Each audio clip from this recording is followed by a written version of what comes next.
Welcome to today's Town Hall for School Nutrition Professionals titled Opportunity to Expand Your Business Model to Drive Revenue While Feeding Kids and Families During a Pandemic. The purpose of this Town Hall is to learn about the USDA Farmers to Family Food Box Program. Next slide. I am happy you could join us today. My name is Shannon Young, and I am the Program Director of Food Systems and Access for the Dairy Council of California. Today's webinar is sponsored by the Dairy Council of California as part of our Let's Eat Healthy movement. On the call today is Allison Foote, Program Manager for Food System and Access, and Phoebe Kopp, or Phoebe Peterson, also with the Dairy Council of California. Allison is going to be supporting our technology needs and will be monitoring the chat box. She will host the Q&A at the end of our presentation. Next slide. Before we get started, I'd like to review a few housekeeping items. Please mute your phone and keep them on mute throughout the presentation. We have the chat box open for you to type your questions throughout the call. I can see quite a few people are already starting to participate in the conversation. And at the end, Allison will facilitate the Q&A. Today's session is being recorded, and we will send a link to the recording to all who registered at the end of this week. Before we get going too far in, I would like to go ahead and do a poll. So Phoebe, if you can put the poll up. We would like to see who is joining our conversation today. So if you can go ahead and participate in the poll. What sector do you represent? Are you from school nutrition? Are you food industry? Are you a non-government organization? Are you government and other? So if you can go ahead and click your answer.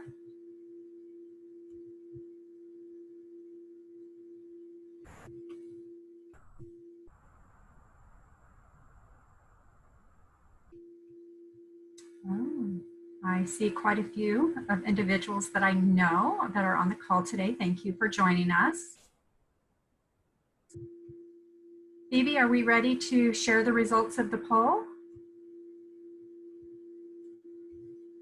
So welcome, 73% of you are from school nutrition, which is who we really want to share this information out with, but everybody else is equally important because you play a part in supporting schools and applying, or you may even be interested in applying yourself.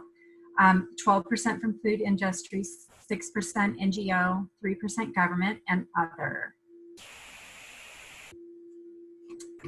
Okay.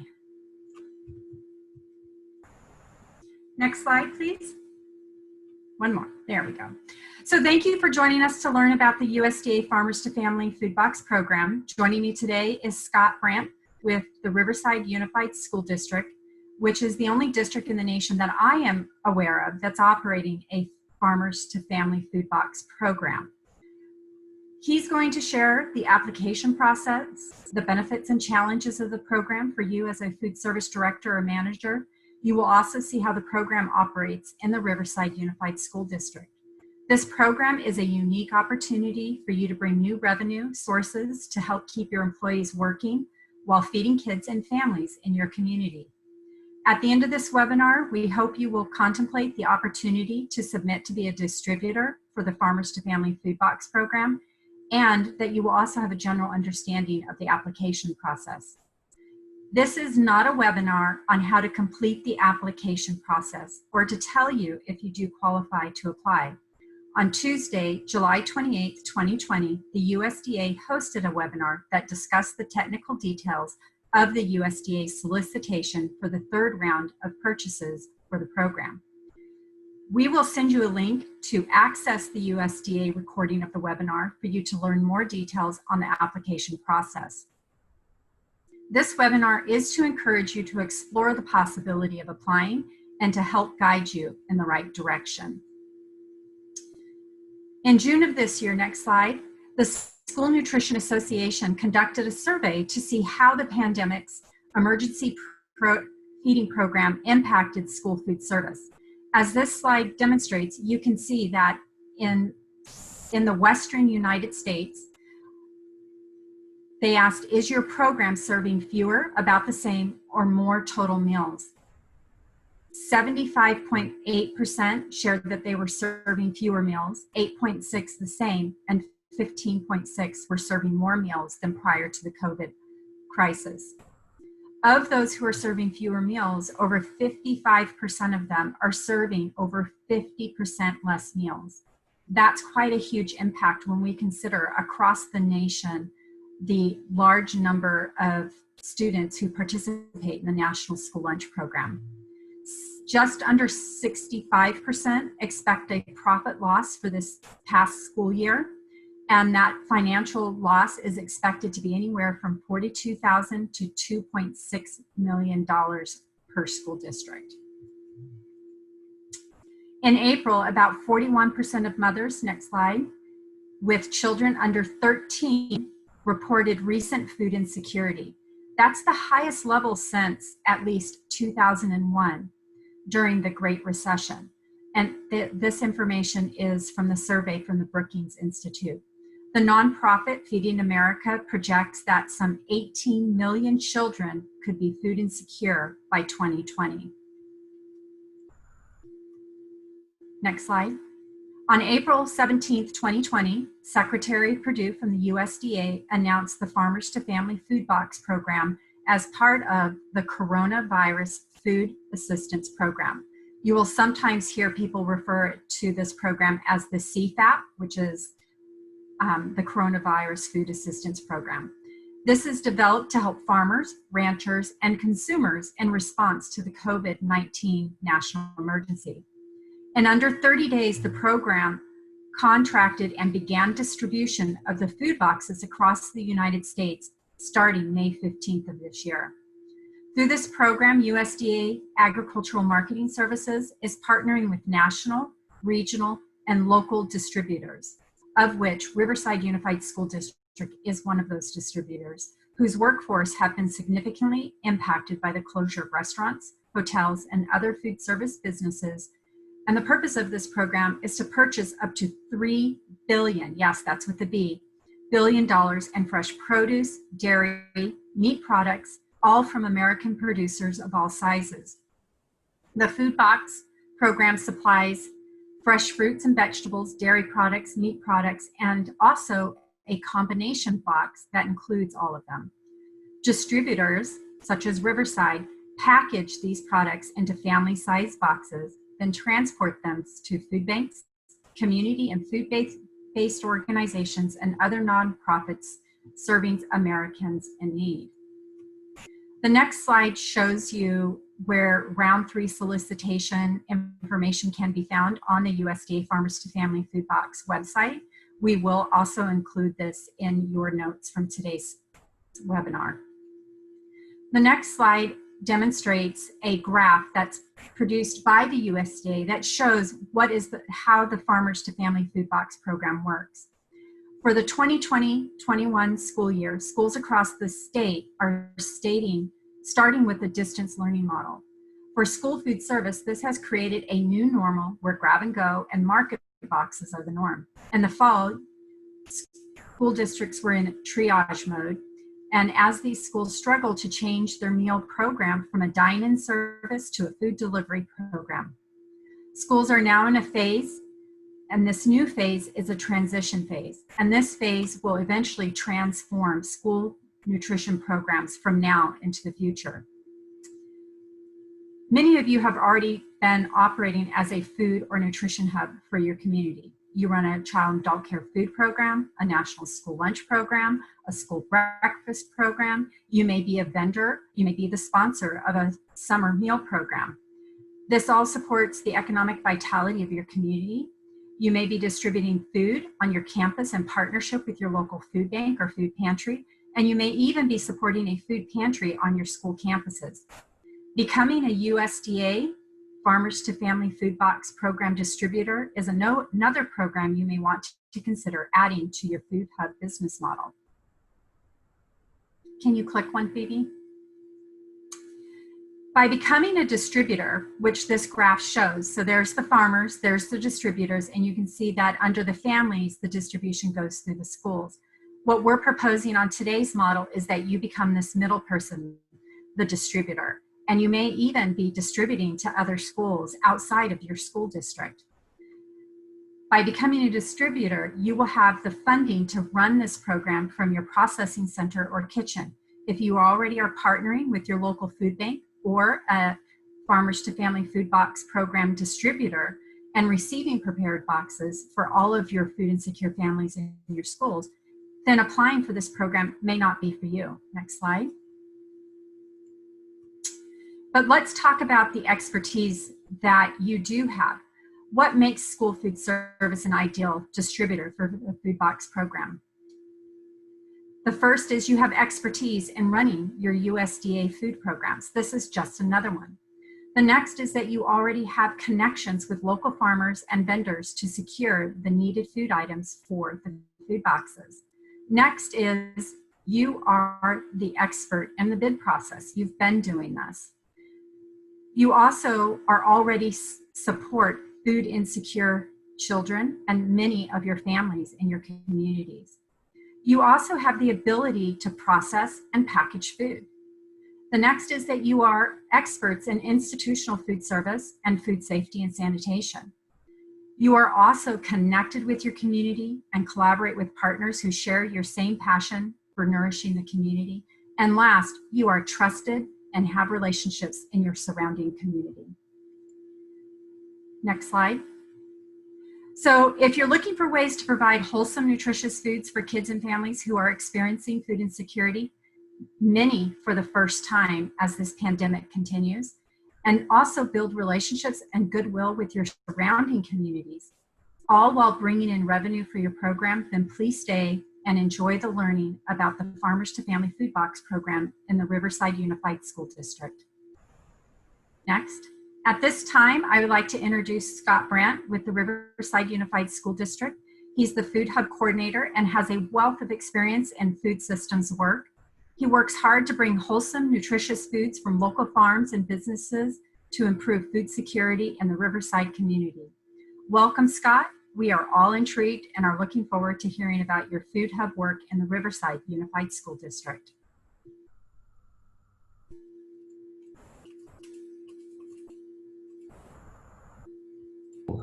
I have to unmute. Hi, my name is Scott Brandt. I live in Riverside, California. I'm also a local farmer. So here's my name. Adlete Assi is my director. Here's my bio. She mentioned it. I have a small 2.5 acre farm called Fox Farm in Riverside. My blog is there if anyone's interested to see what I do. I'm the co-chair of the Riverside Food Systems Alliance. I'm a board member of the Riverside Food Co-op. I serve on the Agricultural Advisory Council for the Sherman Indian High School, which is a high school that serves the Western United States Indian population. I'm also on the Cesar Chavez Field, which is a Farm Workers Institute of Leadership Development, Agricultural Task Force member. And I've written quite a few grants. I've written quite a bit more than 2.2 million, but I've received 2.2 million grant funding on the various grants that I have written. So next. I'll talk a little bit about RUSD. We have 45 school sites, 43,000 students. We're 67% free and reduced. You can go to the next site. Serve 38,000 meals a day. We're a fairly decent sized school district. We're nothing like LA Unified School District, but we're decent sized. Next. This is our breakdown of our meals that are served on a daily basis. This is before this is pre-pandemic actually. So next. We're known for our farmers market salad bar. We have salad bars in all 33 of our elementary schools. It's something that we're known for in the region and also the state. This was started by Rodney Taylor, a former director who has since retired. This was his passion project, and we're still continuing it in Riverside. Although our salad bars are now on hiatus because of the pandemic, we hope to bring them back as soon as we get back to normal in our cafeterias. Next. So we do have a strong relationship with local farmers. We currently have 13 farmer vendors who we buy produce from. I don't have the numbers of what we bought last year, but I'm buying actually a lot more for my USDA food boxes. So we're really truly supporting some of our local farmers currently. Next. The Food Hub is supported by 2 grants. It's a CDFA Specialty Crop Block Grant, which pays for about half of it. And then we have a USDA Local Farm Promotion Program grant that also supports about the other half. Also within that grant, we asked for money to do local farmer training. And we're offering classes on food safety for our local farmers, and we're also going to get them GAP certified. And for those of you who don't know what GAP is, it's Good Agricultural Practices. It's a food safety certification. And that actually, when I talk about the USDA contract, that is a requirement that the USDA requires to put into their box. It has to be grown on farms with some kind of food safety certification. And the Food Hub also serves, I buy local produce from local farmers, and we distribute it to childcare centers, some smaller, I sell to like 4 smaller school districts, and also restaurants and hospitals. Next. And just a picture of some produce from some of our local farmers. That's me on the left-hand side at my farm. Next. We also do scratch cooking in our facility, and which we're not doing currently either right now. That was before the pandemic started also, and we hope to get back to that, because what scratch cooking does, it allows us to spend more money on produce because we're saving money on the ingredients, because we're not paying for processed foods. We're actually doing the processing ourselves. Next. And we also do California Thursdays. We don't plan on doing it anytime soon, but we will start up as soon as we get everyone back into school, whenever that happens. Next. So we'll talk about the USDA Farmers to Family Food Box Program. Why I applied for the grant or the contract was, I saw my sales to restaurants and childcare centers and hotels drop 90%. I mean, it was stunning, this drop in sales that I saw. So someone suggested that I apply for this contract, and I looked at it and I thought, well, it looks fairly easy. The actual first contract I submitted was almost 40 pages, and it was quite a challenge, but it wasn't that bad actually. That sounds scary. They've actually streamlined it to quite a bit in round 3, so it's much easier. But there still is some things you have to fill out. You have to write a little bit of a narrative also, which is never the fun part when submitting grants or contracts. So we were awarded a contract on May 15th to distribute 7,050 boxes over 6 weeks. And my price that I quoted the government was $29 per box. They gave us an extension in June 1st for 2 months, and that was for 10,000 boxes. We're about halfway through that right now. We're actually a little bit ahead of schedule. And that's 32 boxes because $30 per box, because we're putting butter and milk into the box also. And what this allows us to do is to provide income for some of the summer staff that didn't sign up for summer service. We were able to bring them in and pack boxes for us. It was an opportunity to earn some money for them. When I decided how many boxes to apply for, I was a little scared about 7,000 boxes or 10,000 boxes over 2 months. That sounds like a lot of boxes. What we have found is the need is so much greater. We actually could have distributed 40,000 boxes over 2 months. It's astounding what the food insecurity that exists out there right now because of the economic slowdown that's occurring and has occurred. Next. So the requirements for round 1 and 2 were 4 requirements: technical capacity, and that we all have that. We all have infrastructure such as warehouse, coolers. We have trucks. We have a kitchen, so we can safely pack and distribute boxes. So I think that was one of the reasons why we got chosen. You have to write a technical plan on how you're going to implement the contract and how you're going to do it. Financial capacity, I had to actually I submitted it without our financial records, and they requested our district's financial statements because they were concerned that, would we be able to pay the farmers and suppliers and wait for reimbursement? Because if you read the fine print, you have to pay your suppliers within 30 days, your vendors. You can't make them wait for you to get paid until from the USDA to pay them. And price seems to be the least important of the contract. It really, it was that was the least important part of the contract. And it stated that they were more concerned with your ability to do it than what price you were charging. My price was fair because my salary is covered through grants, and my driver's salary is covered through grants. So we were able to give them a pretty decent price, which probably helped.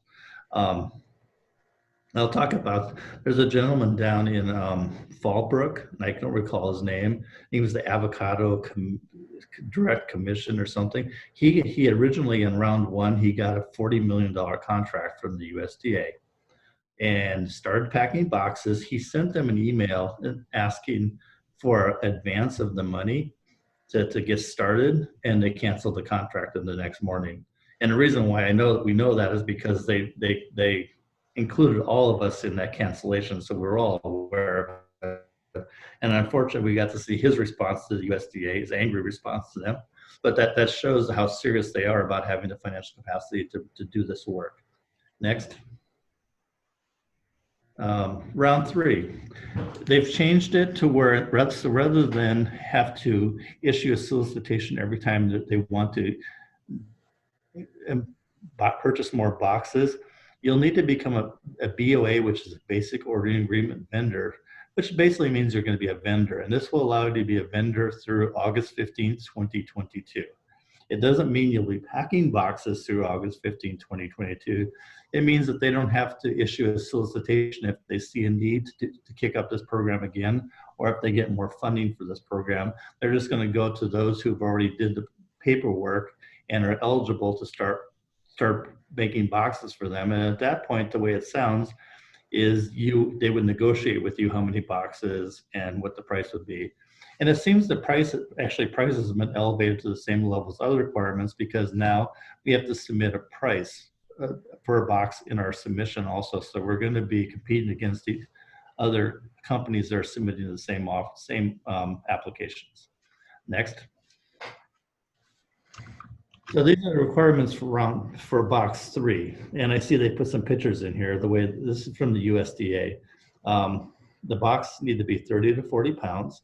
2 to 3 pounds of root vegetables, 2 to 3 pounds of long-lasting fruit, and then allow you 1 to 2 local items, as long as they come from farms who have a food safety certification.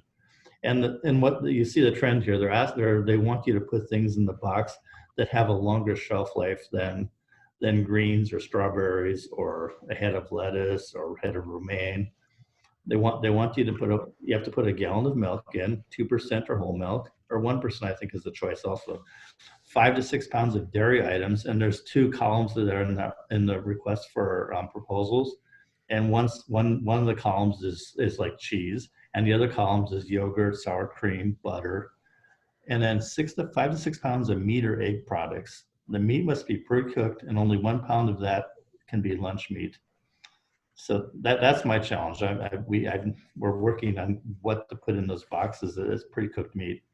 And the meat must be refrigerated or frozen, which means no Spam or canned meat or Vienna sausages, which who would put those in anyway, but some people do like it. Does not be in the same box. 2 to 3 boxes are allowed, but if you have multiple boxes, they must all 1 or 2 or 3 be delivered at the same time. And the milk can be delivered separately. It doesn't need to be in the box. I currently do that right now, and I got okay to do that on my current round of boxes. We deliver the milk in crates along with the boxes, and then the food pantry will pass them out as they pass the milk out along with the box. Next. Additional requirements are it's a rolling application period. There's no deadline, but they have said once they find enough vendors within a region to serve that region, they will stop taking applications. So there is somewhat of a deadline. And this is something new, and I'll talk about this a little bit. It requires truck to trunk or last mile delivery. We have some, including our produce company, which I won't name, received a $6 million contract on round 2, and I think $8 million on the second round. Their solution to last mile delivery was they would bug us to bring 8,000 boxes to our central warehouse and then let us deliver to our sites. That irritated me completely because the produce company was getting the money to do last mile delivery, but they were pushing it off on our drivers. And it actually caused some damage with our union because we were working our drivers pretty hard to deliver lots of boxes to our school sites that we didn't pack. And so I complained to the USDA, I complained to my senator, and I think a lot of people did. So they're really identifying that as your truck needs to go to where those trunks are open. And they said that multiple times during the interview, during the webinar. And it's what I believe, and it's what I've done. And also what annoys me is a lot of these big companies don't want to deal with small food pantries. I deliver as few as 35 boxes, some of our food pantries. We deliver down to the Kihia reservation at Anza, which is 150 miles from here. And we only bring them 80 boxes because that's what their need is. They contacted a food bank, and the food bank says, sure, we'll bring them down, but you need to take 500 boxes, which is garbage, I think, but it is our food system. Subcontractors must be identified in the application. Before there were subcontractors, and the USDA did not know who they were, so they didn't know who was responsible for what work. So they've changed that in the application, and they're also requiring us to deliver to identify our nonprofit and food pantries that we will be delivering to, along with a mutually agreeable delivery schedule. So they're really pushing that. They want to know where the food is going, and if there's any middlemen, who they are and what they are doing to do last mile delivery. The next round will be from September 1st to October 30th to finish up the $3 billion funding, and which is, I don't know how much is left. I think they've spent a lot of it. And I urge you not to apply for more boxes than you're sure you can do, because if you don't do what you said you would do, you probably won't get chosen in the future for any more boxes. Next. If you have any questions, you can contact me. My cell phone is here, and here's my email address. I'll do what I can to help anyone else submit an application. And that's it for if you have any questions, I'll be happy to answer them.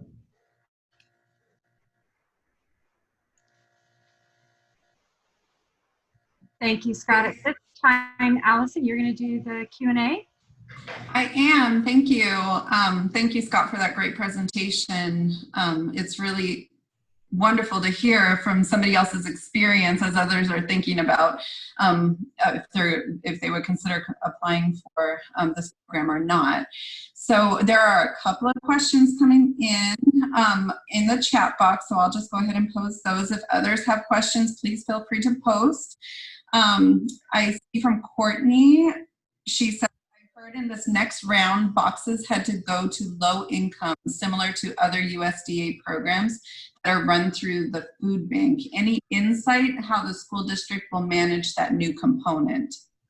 Well, first of all, they want us to deliver to opportunity zones, and we have to list those opportunity zones, which are opportunity zones are census tract zones, but they want to know the zip codes that we'll be delivering with these opportunity zones. The more opportunity zones that you will deliver to, the better your chances are of getting chosen to deliver boxes. They require, this is the interesting part is, I work with the County Riverside Department of Public Health in lining up our food pantries. And one of the things that they said is we have to certify that our food pantries are giving the food to the needy. And we have to self-certify them. So I asked my partners at the Public Department of Public Health, and they said, no one asks any questions. If you're at a food pantry, we're assuming you're needy.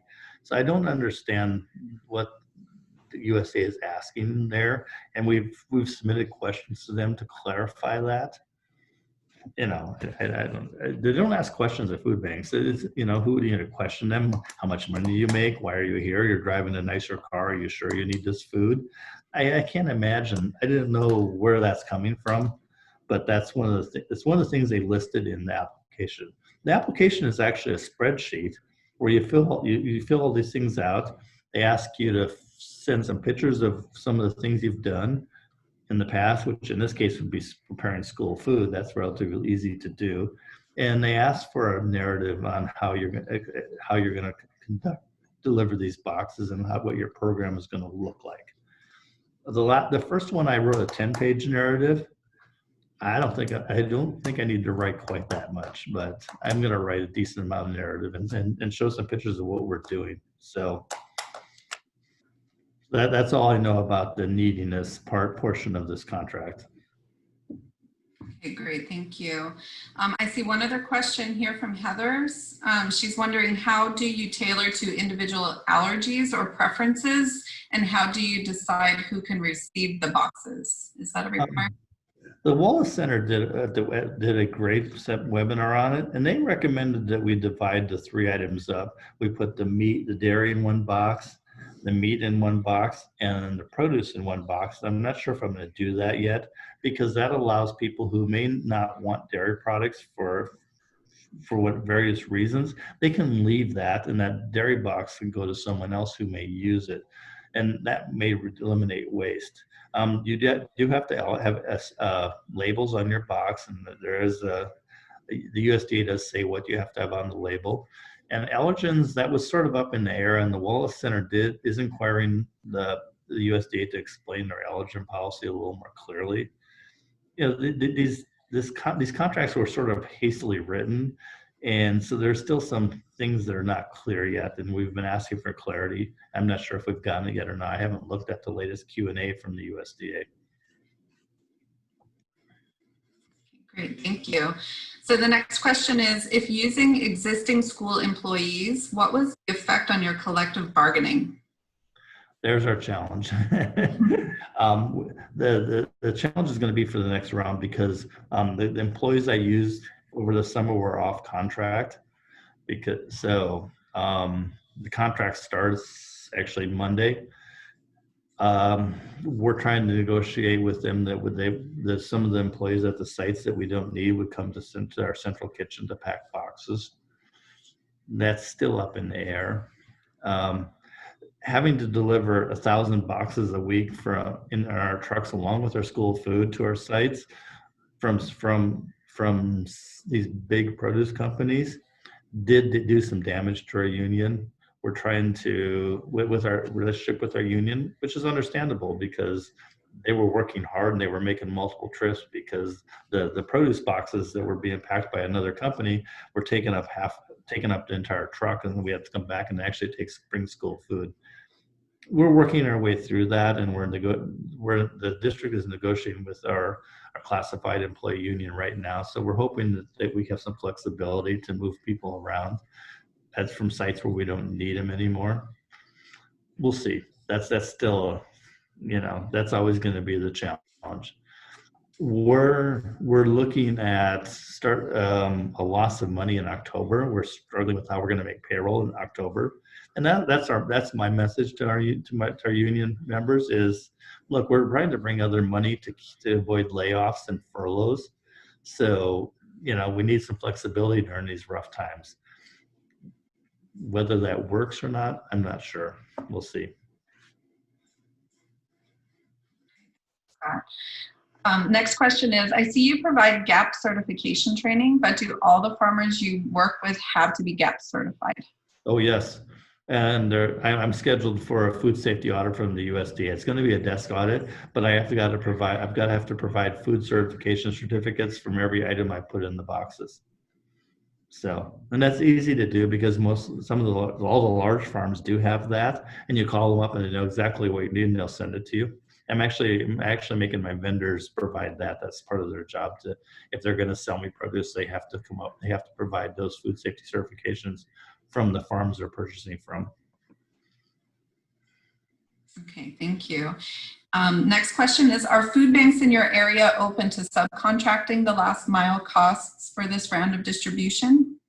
I did receive an offer from Feeding America that would do the last mile distribution for $1.50 a box. which I'm open to, but the problem is when you work in a school district, any talk of contracting anything out that school employees can do and are doing, that's poking a sleeping bear, and I don't want to do that. So I'm not really open to that. We're going to deliver as much as we can through our trucks, and only in that point would I contract out to someone else to do delivering for me. Okay, thanks. Okay, next question is, are you able to include any recipes or food preparation suggestions in information in the boxes? Yeah. So on one of my grants, the County Department of Health, Public Health is one of my funded partners for the Food Hub. They provide, for that reason, they schedule the deliveries, and they work with the food pantries to schedule deliveries for me. And they also provide recipe cards. A lot of them are harvest of the month recipe cards, but we do put them in the box when we have them. They all don't get them, but when I have them, I do put them in the box. Okay, sounds great. I'll just give it a couple of seconds more if anybody has any last minute questions. Don't see any additional coming in. Is anyone considering applying, out of curiosity? That's a great question, and actually we have a poll. Maybe this is a good segue to that, Phoebe. You set us up great, Scott.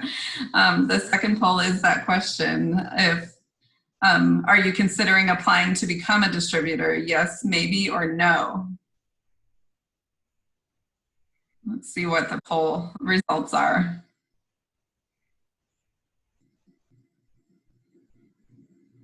And I'll let you share, Phoebe, when it looks like the responses are slowing down.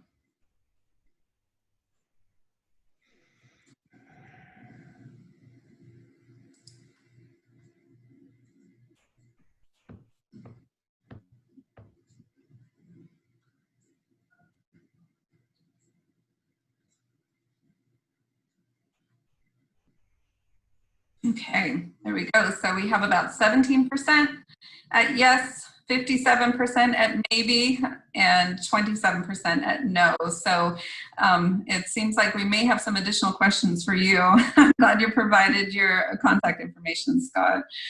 Perhaps others might be reaching out to and if you're applying and you need help, I can give you access to my application. I'd be happy to share my application with you guys to help you, give you some idea on what to write and how to, how I wrote mine. I'm not saying I'll be successful again, but I'm going to give it my best shot, but at least somewhere to start. That's very helpful and generous. Thank you. Okay, so I'm going to turn it over to Shannon to close us out. Thank you very much, Allison. I do see that there's a question from Betty. Did Scott distribute to other school districts? Yes, I did. San Jacinto, which is down the road from me. Or down south of, you're in Redlands, I believe? Yes, you're south of you. So, Scott, another question is, can a school farm be the farmer, the distributor, and as long as you have your food safety, you have some kind of food safety certification. Oh, distributor. Can a school farm be a distributor? If you have the capacity and the technical capacity and equipment to do it, I wouldn't see why you wouldn't want to apply. Okay, that looks like that are the questions at this point in time. So thank you, and thank you everyone for your questions. I do want to thank everybody for joining in the conversation to learn about the Farmers to Family Food Box Program, also known as the Coronavirus Food Assistance Program, or CFAP, and for considering applying to be distributors. The key takeaways include: read the solicitation completely. It's really important to read it all the way through. This slide is taken directly from the USDA July 28th webinar. If you want to go to sleep, go ahead and read it. Take a good nap. You're having trouble sleeping, go ahead. Print it up and read it. Important to get the most up-to-date information from the USDA acquisition staff. there are two pieces that you will be submitting. One is a PDF of the complete application, including a PDF of the Excel document that Scott talked about, but then you will also include an Excel form of the Excel file that is part of the application process that they provide you. And of course, if you have any questions, you can always connect with USDA directly, and this is the address. Once again, all of these slides will be sent out following today's webinar. The way that the USDA is working with this this time, this is different than a grant. Whereas where a grant, if you messed up and you're missing information, you're done. USDA does have, as part of the basic ordering agreement, they will come back to you if they need more clarification. And so that was one of the things that they talked about, and you will see that in the recorded webinar that will also send you the link from USDA. I do want to go, next slide please. Just as part of one of the questions today was resources that could be slipped into the boxes to educate families. All School Nutrition are nutrition education organizations. Dairy Council, we are also a nutrition organization, and we believe that all children and families deserve access to nutrition education and healthy foods. I would like to invite you to visit our website at healthyeating.org, where you can find a wealth of resources to support your nutrition education efforts, including information for families on how to freeze milk when they're sending it out. We also have community nutrition advisors throughout California, and that can provide some technical assistance to you on our resources as well as our programming. So please feel free to connect with us. And with that, last slide, we want to thank you. We have recorded today's town hall, and we'll share the recording and link to the USDA webpage. I want to thank you, Scott, very much for sharing your time and your wisdom with us. And thank you for everybody for joining us in this conversation. And we hope that you all have a good afternoon.